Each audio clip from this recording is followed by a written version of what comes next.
Today we are talking with the candidates, Republican candidates for the state Senate runoff, Paul Bussman and Patricia McGriff. We're going to try and do this program a little bit different today. It's not a debate style or candidate forum. What I really want to do is just have a discussion. Let it free flow between the two candidates and myself.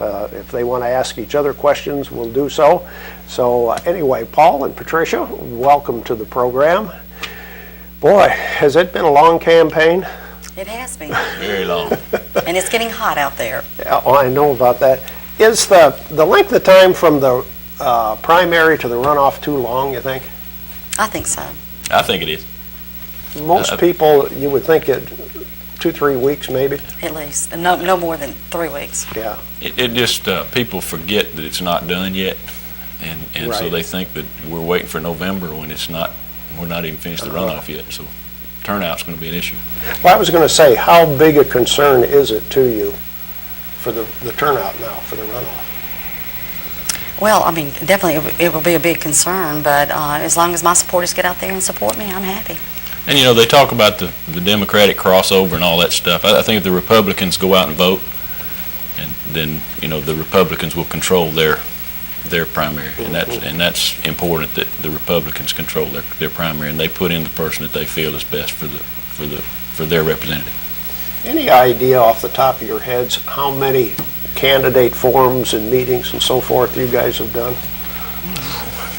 Well, I don't think we've been to all the same forums. I've done a few that Paul hasn't done, and I'm sure he has too. Like 4 or 5 maybe? Yeah. And meetings everywhere. I mean, this is a very big district when you look at Lawrence and Winston and Cullman County, and trying to get around to all those different places is just very difficult to do, and you also don't have the opportunities to speak to a lot of people. You know, the civic organizations don't want you to speak to them, and churches don't want you to speak to them, and so it's very difficult to find a forum to get your message out. But it has been fun. Okay. I mean, I've enjoyed so much going out to battlegrounds and going out to Colony and Moulton and meeting all these people. I feel like I've just got a whole group of new friends and family members. When you have a chance to talk to the voters individually, do they bring up issues that you hadn't thought about? One of the main things I keep on hearing is what is one person can do about the corruption down in Montgomery. Mm-hmm. And, you know, and so I think that's one of the main concerns is the corruptions in the state. That's what I hear over and over again. Do they mention anything specific? I think they just want honest government. I mean, they want to be able to trust the people that's making the decisions for them, and want to be able to trust them to say that they're doing what's best for the people as opposed to what's best for a special interest group or what's best for themselves. And another thing is brought up is conservative values, conservative Christian values. A lot of people out there are really concerned about where our not only state government is headed, but our federal government is headed. You know, we've taken prayer out of the schools, and we're being attacked from Christians have been being attacked from everywhere, and that's the main concern. And the other thing that we're hearing is people are very concerned about the federal government's overstepping their authority. People are very nervous about that. You know, they're watching the immigration situation in Arizona, which, you know, the federal government is just trying to railroad Arizona when Arizona's law is a great law. I mean, it just enforces the federal immigration law, and so we need to do that here in Alabama. And then down at the Gulf, I mean, here we've got a disaster in the Gulf, and the federal government is not allowing us to fix our own problem. I mean, they're telling Governor Riley what he can do and what he can't do, and they're not getting the job done. You have heard each other speak, and in primaries, usually the candidates are pretty much in agreement because you're in the same party.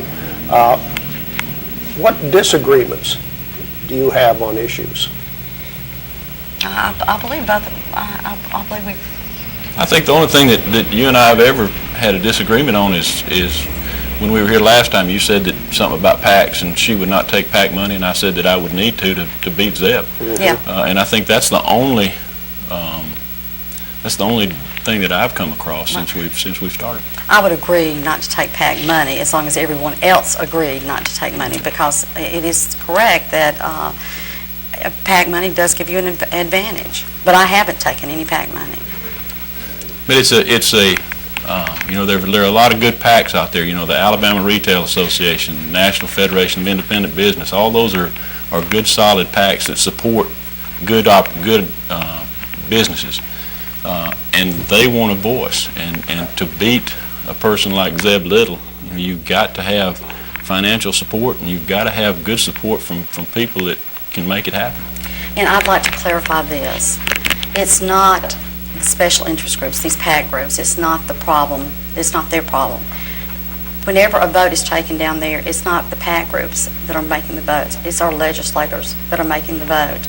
So the problem is with our legislators. It's not with these special interest groups. But there is perceived, if you take money from one of these PAC groups, that you are going to be beholden to them. And I did not want to be people to feel like that I was going to be beholden to any of these PAC groups. I have been told, since I'm a retired school teacher, I've been criticized time and time again because I was a member of AEA.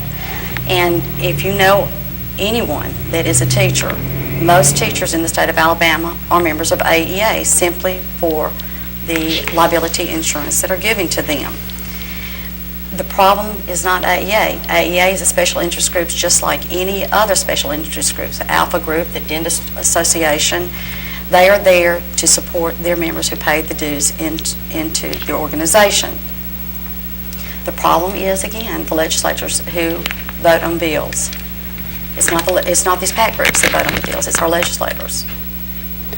Have the PACs approached you, or do they wait until there's a final candidate to be on the ballot in November?